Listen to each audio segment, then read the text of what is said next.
Hello guys, welcome to our channel. நம்ம இன்றைக்கி இந்த வீடியோ என்ன பார்க்க போகிறோன்னா, மேக்கில் எப்படி க்ரூவி இன்ஸ்டால் பண்ணுறது அப்படின்னு சொல்லி பார்க்க போகிறோம். வாங்க அப்படின்னு பார்க்கலாம்.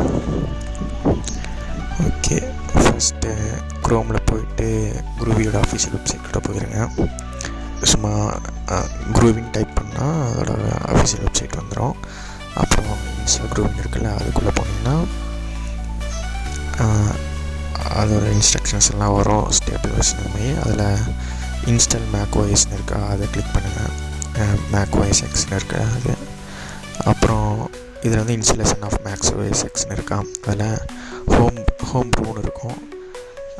ஹோம் ப்ரூங்கிறது வந்து என்னென்னா பேக்கேஜ் இன்ஸ்டாலர். இந்த லிங்கை கிளிக் பண்ணிங்கன்னா அது 404 எரர் பேஜ் தான் வரும். ஸோ க்ரோமில் போய் ப்ரூன்னு சொல்லி டைப் பண்ணுங்கள். அதோட ஹோம் ப்ரூவோட அஃபிஷியல் வெப்சைட் வரும். அப்புறம் அதுக்குள்ளே போனீங்கன்னா கீழே ஒரு சில லினக்ஸ் கமெண்ட்ஸ் கொடுத்துருப்பாங்க. அதை ஜஸ்ட் காப்பி அண்ட் பேஸ்ட் பண்ணிக்கோங்க. அதை காப்பி பண்ணிவிட்டு டெர்மினல் ஓப்பன் பண்ணிக்கோங்க. கண்ட்ரோல் கமெண்ட் ப்ளஸ் ஸ்பேஸ் எழுத்திங்கன்னா டெர்மினல் ஓப்பன் ஆகிரும். அப்புறம் டெர்மினல் ஓப்பன் பண்ணிவிட்டு அதை ஜஸ்ட் பேஸ்ட் பண்ணிடுங்க. அந்த கமெண்ட் பேஸ்ட் பண்ணிட்டா அவ்வளோதான், ஹோம் ப்ரூ வந்து இன்ஸ்டால் பண்ண ஸ்டார்ட் ஆகிரும். இப்போ வந்து உங்களோட சூடோ பாஸ்வேர்ட் போடுங்க. சூடோ பாஸ்வேர்ட் போட்டு கண்டினியூ கொடுங்க.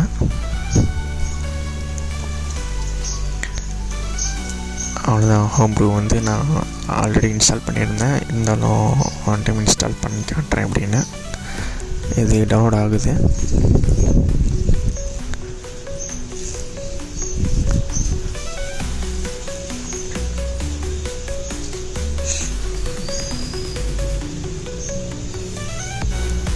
டவுன்லோட் முடிஞ்சிருச்சு.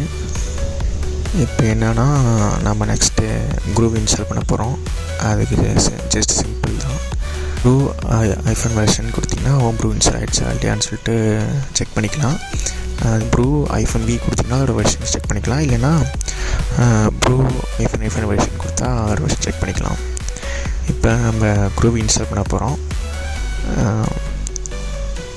ப்ரூ இன்ஸ்டால் க்ரூவின்னு சொல்லி கொடுத்திங்கன்னா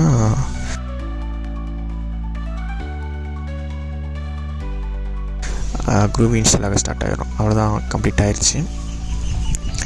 இப்போ க்ரூவி இன்ஸ்டால் இல்லையான்னு செக் பண்ணுறதுக்கு க்ரூவி -v கொடுத்திங்கன்னா அதோட வெர்ஷன் வந்து காட்டும். அதோட வெர்ஷன் காட்டுனுச்சுன்னா க்ரூவி சக்ஸஸ்ஃபுல்லாக இன்ஸ்டால் ஆகிடுச்சுன்னு அர்த்தம். இல்லைன்னா நீங்கள் எதுவும் மிஸ்டேக் பண்ணியிருக்கீங்கன்னு அர்த்தம். செக் பண்ணிக்கோங்க. தென் க்ரூவியோட பாத்து எப்படி பார்க்குறதுனா விச் க்ரூவின்னு கொடுத்திங்கன்னா அதை க்ரூவி எங்கே இன்ஸ்டால் ஆகிருக்குங்கிற பாத்து கிடச்சிரும். அவ்வளோதான், இப்போ அவங்க மிஷின் வந்து க்ரூவி இன்ஸ்டால் ஆகிடுச்சு. நான் உங்களை நெக்ஸ்ட் வீடியோவில் பார்க்குறேன். பாய்.